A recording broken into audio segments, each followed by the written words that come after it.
Mostrando para vocês de forma bem didática como o Fux desmontou a Polícia Federal, o PGR, o seu Gonê, e o Alexandre, usando a própria acusação. O que me fez chegar à conclusão que fome ele também não passa depois de ter jantado todo mundo. Só veja.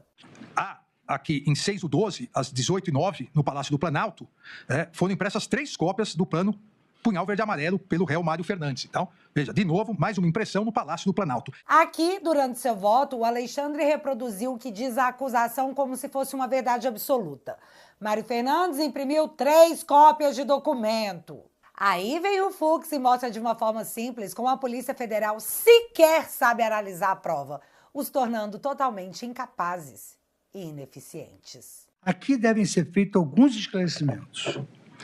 O arquivo original, criado em 9/11/2022, às 9h23 e modificado às 17h05, tinha o nome de Fox 2017 DocX.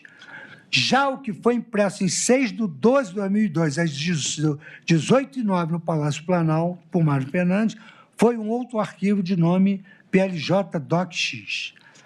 A polícia faz uma ilação de que o arquivo impresso teria o mesmo conteúdo com base nos seguintes elementos. O arquivo impresso possuía PLJ no nome, o que seria a abreviação de planejamento, que nós já vimos que não é ato executório. 2. Uma cópia de um arquivo chamado PLJ-DOC já havia sido impressa em 9/11/2022, às 17h09, poucos minutos após a última modificação do arquivo original. Ademais, apesar de o Ministério Público afirmar que Mário Fernandes imprimiu 3 cópias do plano, o IPJ-IA 44/2024 indica que apenas uma cópia foi impressa com base nos logs de impressão. E aqui eu descrevo a data, 6/12, usuário Mário Fernandes, total de páginas impressas, 3 cópias, 1. Sim, ele disse que a Polícia Federal fez uma ilação. Que momento humilhante. Então, diferentemente do que acusou a Polícia Federal, o Ministério Público e o Alexandre, não foram 3 cópias impressas, eram 3 páginas, uma única cópia. E eu selecionei esse trecho para a gente começar porque ele deixa clara a incapacidade técnica da acusação, que não sabe sequer analisar uma prova e que trabalhou com achismos e conclusões em vez de se apegar aos fatos. Coisa que o juiz de carreira, não o juiz com título por nomeação, acabou fazendo. Mas, gente, isso não é nada. Já que eu falei do general Mário Fernandes, a acusação que foi absolutamente endossada pelo Alexandre de Moraes disse que o plano para mandar ele e o Lula de Americanas havia sido apresentado ao presidente Bolsonaro, porque a geolocalização mostrava que todos eles estavam no mesmo lugar. Logo, foi impressa no Palácio do Planalto e levada ao presidente Bolsonaro, que tomou conhecimento do plano. É o que diz a acusação, é o que alegou Alexandre. Aí o Fux teve que revelar isso aqui. Afirma o parquê que registro de extratos de herb confirmam a presença simultânea de Mauro César Barbosa Cid, Rafael Martins de Oliveira e Jair Bolsonaro no Palácio do Planalto em horários coincidentes, do dia 6/12. Considerando que o Palácio do Planalto é o local de trabalho de todos os sujeitos mencionados, é absolutamente natural esperar que todos se encontravam na mesma repartição em uma terça-feira. Os caras trabalhavam no mesmo lugar, no Palácio do Planalto. Logo, se esperava que numa terça-feira eles estivessem no mesmo lugar. Seus malucos! Olha o nível da peça de acusação, galera. Provas de que Bolsonaro recebeu a tal cópia impressa? Não tem nenhuma. E o Fux fez questão de deixar isso muito claro. Mas eu tô me apressando, vamos ao início do julgamento, porque era esperado que o Fux abrisse divergências sobre a delação do Cid. Mas o que nós vimos, e segundo a imprensa deixou os ministros em choque, foi que Fux divergiu de praticamente toda a acusação. E ele não apenas divergiu, seu voto com duração de mais de 14 horas foi usado para fundamentar cada mínimo ponto. E um monte de gente reclamou de um voto de 14 horas. Mas o que vocês têm que entender é que ainda é pouco, porque por meses nós ouvimos apenas o Alexandre. Então, por mim, para igualar o negócio, o Fux teria que falar por pelo menos um mês direto. Mas entendam, O Fux foi em cada trecho e fundamentou juridicamente o porquê aquilo ali, apresentado como denúncia, como acusação, era mais uma peça de perseguição. Já que, de novo, provas não tinham. Mas ele abriu o julgamento acolhendo as preliminares que Alexandre cansou de dizer que estavam superadas. Para ser didática, preliminares se tratam de questões que deveriam ser tratadas antes do julgamento, justamente porque elas podem, se acolhidas, impedir que o julgamento seja feito. Fux acolheu que o STF é de uma incompetência absoluta para julgar os réus. E explicou o porquê. Sobre a questão de qual órgão desta corte pode julgar ações penais, a competência para o julgamento do presidente da República sempre foi e continua sendo o plenário da Casa. Dirão os senhores, é ex-presidente, mas está sendo julgado como tal. Porque se é ex-presidente, deveria ir para o juízo de primeiro grau. Mas está sendo julgado como presidente, está sendo julgado como se presidente fosse, essa ação deveria se iniciar no pleno do Supremo Tribunal Federal. Fux deixou claro que o Supremo escolheu o réu e escolheu jogar para a primeira turma. E pá! Fez o que os advogados dos réus não fizeram. Disse que tal ato é um tribunal de exceção. O tema de competência originária desta corte, nos casos de prerrogativa de foro, sofreu inúmeras modificações. Inúmeras modificações. E aqui eu cito todas as modificações que essa competência sofreu e que houve uma certa banalização dessa interpretação constitucional personalíssima. E esses autores expressam que, ao vedar expressamente o julgamento, ratione persona, por outro órgão competente que não aquele indicado na Constituição, esta regra passa a ser lindeira à criação de um tribunal de exceção. O juiz, e sim, eu vou chamá-lo de juiz porque é o que ele é de carreira, diferente do Alexandre, que foi nomeado, ou do Toffoli, que tomou pau 2 vezes na prova para juiz. Ainda jogou no ventilador a posição política da corte, para quem quisesse ver. Trata-se de missão que exige objetividade, rigor técnico e minimalismo interpretativo, a fim de não se confundir o papel do julgador com o do agente político. E teve uma hora que eu achei maravilhosa, que ele estava esfregando a cara da acusação, que foi porca, mal feita, e aí ele com toda a classe dá essa indireta. Mas todo mundo pegou. Como Vossa Excelência pode verificar, eu estou evitando citar nomes dos colegas. Acho desconfortável e deselegante. Pois é, um gentleman ele, né? Fux também admitiu o cerceamento da defesa, falando o que nós já mencionamos aqui várias vezes, sobre o Alexandre ter achado ok os advogados terem acesso primeiro às provas que a acusação julgou importante, como se o resto fosse totalmente desnecessário, porque não constou como prova da acusação. Sério, isso foi loucura, sabe? Tipo um surto coletivo. A possibilidade que existam dados considerados irrelevantes pela acusação ou pelo juiz, mas que possam ter elementos cruciais para a defesa, seja para corroborar a tese defensiva, seja para questionar a lisura da investigação ou a denominada cadeia de custódia de provas, é importantíssimo para a defesa. E depois ainda fez questão de descrever a prática de document dumping, que é quando você entope os advogados de arquivos, no caso, as provas totais, às vésperas das oitivas dos réus e solta de forma aleatória, tipo, boa sorte aí, colega. Foi exatamente nesse contexto que as defesas alegaram cerceamento de defesa, em razão dessa disponibilidade tardia que apelidei de um tsunami de dados que no direito anglo-saxônico se denomina de document dumping. E sem indicação suficiente, antecedência minimamente razoável para a prática dos atos processuais. Eu não sou um expert nesse assunto, mas a quantidade chega a 70 terabytes. Eu fui pesquisar isso. Fiquei até... nem acreditei, porque são bilhões de páginas. E já apenas em 30 de abril de 2025, portanto, mais de um mês após o recebimento da denúncia, e menos de 20 dias antes do início da oitiva das testemunhas, foi proferida a decisão deferindo acesso à íntegra de mídias e dos materiais apreendidos na fase investigativa. Fux também não deixou de mencionar que esse julgamento, como foi feito perseguindo pessoas, não fatos, relembra uma caça às bruxas. Mas ele falando é muito mais legal. Neste sentido, digo eu, o princípio da legalidade formulado originariamente por Feuerbach, com a fórmula latina nulum crime nulla pena sine lege, desdobra-se no princípio da estrita legalidade. E segundo Ferraioli, dirigida a excluir, porquanto arbitrárias e discriminatórias as convenções penais referidas não a fatos, mas diretamente a pessoas, a exemplo das normas, que em terríveis ordenamentos passados perseguiam as bruxas, os hereges, os judeus, os subversivos e os inimigos do povo.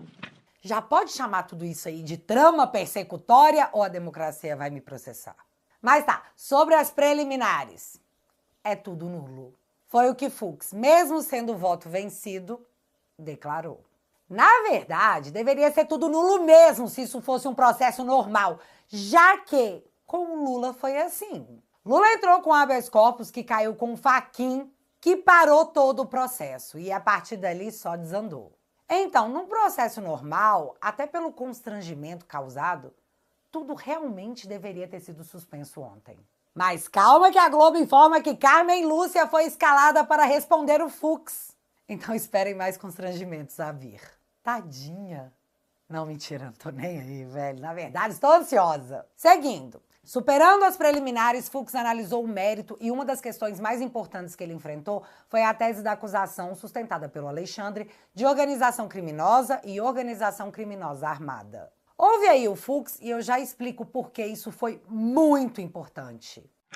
Ora, se a organização criminosa, segundo a lei penal e sua interpretação doutrinária e jurisprudencial, somente se caracteriza quando os agentes se reúnem para praticar uma série indeterminada de delitos, e considerando que, no caso dos autos, imputou-se aos réus o planejamento de crimes determinados, ressoa manifesta a inadequação típica das condutas. A mão não entra na luva. E ao longo desse trecho, o Fux ainda jogou na cara que a Suprema Corte não condenou os réus do mensalão por formação de quadrilha. Uma mancha na justiça brasileira. Mas tá, ainda ao longo desse trecho, o Fux explicou didaticamente que participação é diferente de organização, porque para ser uma organização criminosa, você tem que organizar. E assim ele demoliu o 8 de janeiro, em que pessoas chegaram naquela mesma manhã e seguiram para a Praça dos Três Poderes, acreditando estarem indo para uma manifestação. Podem ter participado, mas não se organizaram. Porém, a acusação precisava linkar essas pessoas do 8 de janeiro ao Bolsonaro, porque segundo a acusação, o 8 de janeiro foi o ato concreto, foi a tentativa de golpe da organização criminosa. E tinha que ser uma organização criminosa porque, caso contrário, o golpe seria impossível. Afinal, se as pessoas não combinaram de dar um golpe, como seria uma tentativa de golpe? Quando o Fux afastou esse crime, abriu um buraco no coração da acusação que já não possuía provas, só teses. E então, quando a gente achava que já estava humilhante demais, Fux calçou o salto 15 para pisar mais profundamente. Para ser tentativa de golpe, não precisa apenas de uma organização criminosa, mas de uma organização criminosa armada. Porque não dá para dar golpe igual os ursinhos carinhosos e invocar um coração da barriga, nem com cano de PVC. E aí, eis que a verdade, óbvia verdade, se revela. Várias autoridades aqui são titulares do direito legítimo a posse de arma. Não se usa, mas temos o porte. Mas no crime tem que usar. No crime tem de usar.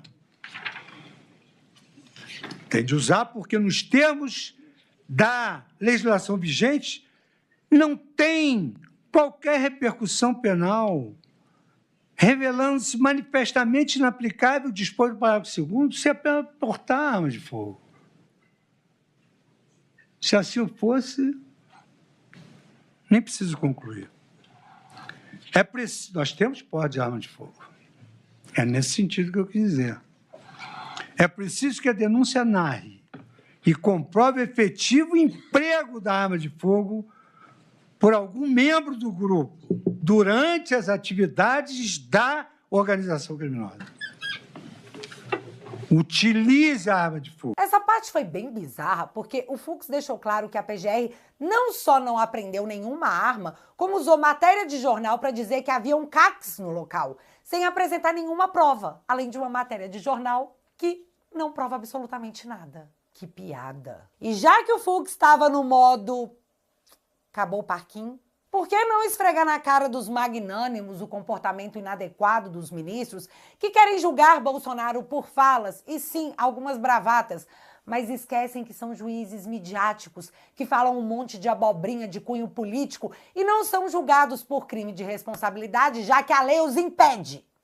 Com efeito, diferentemente de nós, juízes, que devemos nos abster de declarações públicas frequentes, notadamente as de cunho político, haja visto o nosso dever constitucional de preservar a independência e a imparcialidade das instituições que integramos, os agentes políticos, diferentemente, e os agentes públicos eleitos, devem, por natureza, engajar-se no debate público.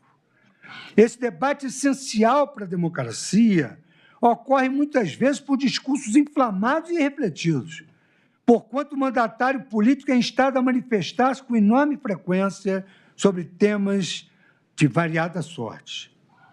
O risco de declarações infelizes, declarações ofensivas é permanente, mas essas declarações devem ser depuradas também pelo filtro democrático, à luz do escrutínio dos eleitores. Caso declarações dessa natureza pudessem ser consideradas atentados às instituições democráticas, haveria inequívoco efeito inibidor sobre o debate público, inibindo a assertividade, inibindo o engajamento que a sociedade espera de seus mandatários, de modo a compreender, em última análise, o próprio funcionamento da democracia. E aqui um ponto muito importante. O Fux citou algumas vezes o Pacto de São José da Costa Rica e deixa claro que estão ocorrendo violações de direitos humanos e garantias fundamentais nesse julgamento. E isso é grave, por um bom motivo. O que consta da Convenção Americana sobre Direitos Humanos, que é o nosso Pacto de São José da Costa Rica, que no artigo 8º, sobre as garantias judiciais, ele é preciso. No artigo 8º, 1c, toda pessoa tem o direito de ser ouvida com as devidas garantias e dentro de um prazo razoável por um juiz ou tribunal competente, independente e imparcial, estabelecido anteriormente por lei, na apuração de qualquer acusação penal. A linha C, concessão ao acusado do tempo e dos meios adequados para a preparação da sua defesa. O mesmo regramento encontra-se no Pacto Internacional sobre Direitos Civis, onde ali se destaca que toda pessoa acusada tem o direito de plena igualdade e de diversas garantias, dentre as quais destaca a linha P do artigo 3º, de dispor de tempo e dos meios necessários à preparação da sua defesa. Essa foi a ratio, no ano de 2009, da súmula vinculante número 14. É direito do defensor, o interesse do representado, ter acesso amplo aos elementos de prova que, já documentados em procedimento investigatório realizado pelo órgão de competência da Polícia Judiciária, digam respeito ao exercício do direito de defesa. A consolidação jurisprudencial da Suprema Corte, ela provocou, inclusive, uma modificação no artigo 7º, inciso 19º do Estatuto da Advocacia. E foi à luz do Estatuto da Advocacia que o nosso perene decano, ministro Celso de Mello, na reclamação 37848, destacou: não se diga por absolutamente inaceitável, considerada a própria declaração constitucional de que a pessoa sob persecução penal em juízo ou fora dele mostrar-se-ia destituída de direitos e garantias. Esta Corte jamais poderia legitimar tal entendimento, pois a razão de ser no sistema de liberdades públicas vincula-se em sua vocação protetiva a amparar o cidadão contra eventuais excessos emanados do aparelho estatal. Pois é. Quem é que foi sancionado por violações dos direitos humanos? Alexandre. Quem é que estava assistindo o julgamento e comentando lá no Twitter? o assessor do Trump. E aí vem a CNN nos contar que ministros avaliam que Fux expôs colegas a ataques e sanções e afirmam que ele jogou os pares aos leões. Porque, ao desmontar a denúncia oferecida, os votos do Dino e do Alexandre, e os que ainda estão por vir, que a gente sabe que provavelmente vão ser tudo igual, Fux está dizendo aos Estados Unidos que sim, o processo é persecutório, com violações de garantias fundamentais, com violações de direitos humanos, com cerceamento de defesa num julgamento sem provas e cheio de teses, julgado pela vítima, pelo advogado do Lula e pelo amigo e ex-ministro do Lula. Então eu entendo a posição dos ministros. Dizer o óbvio deixou tudo meio chato, né? E enquanto tudo isso acontecia, a mídia ainda noticiou que a família do Alexandre comprou no final de agosto, esses dias atrás, uma mansão de 12 milhões de reais pagos à vista. Notinha sob notinha. Claro que imóveis de luxo são bons investimentos, mas eu fiquei pensando se não rolou um medinho de bloqueio bancário dos familiares e das empresas.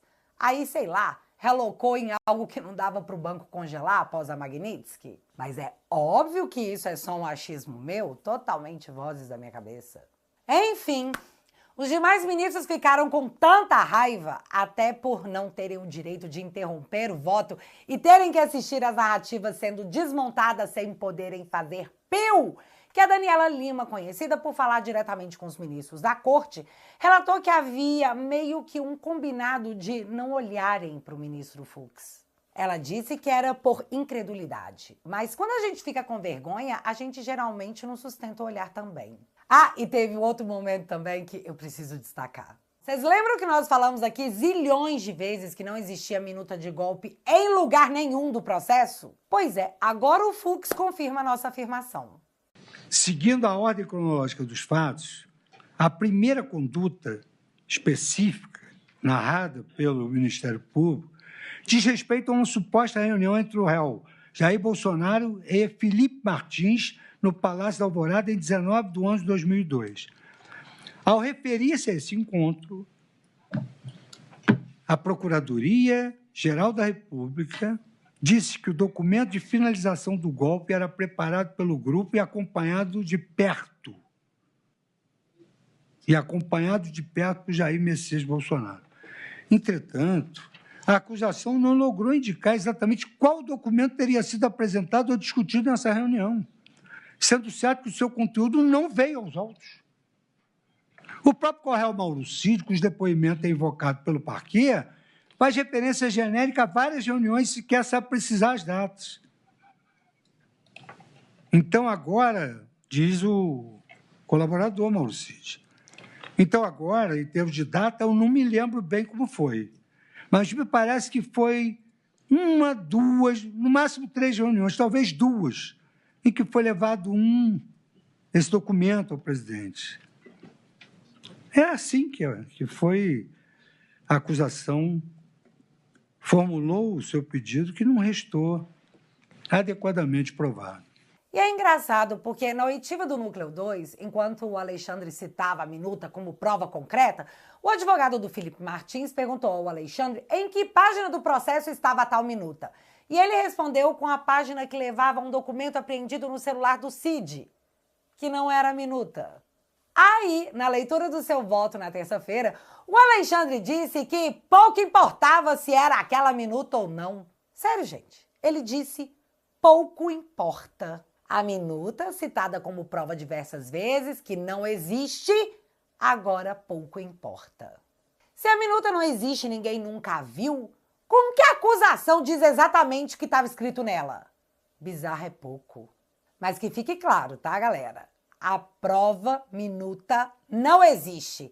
E para o Estado Democrático de Direito, pouco importa. E eu poderia ficar aqui até amanhã trazendo os melhores trechos do voto do Fux, que teve uma frase de apoio no Twitter que passou das 800 mil menções, onde o povo chegou a dizer que ainda existia juízes em Berlim. Mas foram 14 horas de voto. Ficaremos aqui o dia inteiro. E não que eu não vá trazer mais trechos ao longo dos meus vídeos, porque o voto do Fux foi histórico.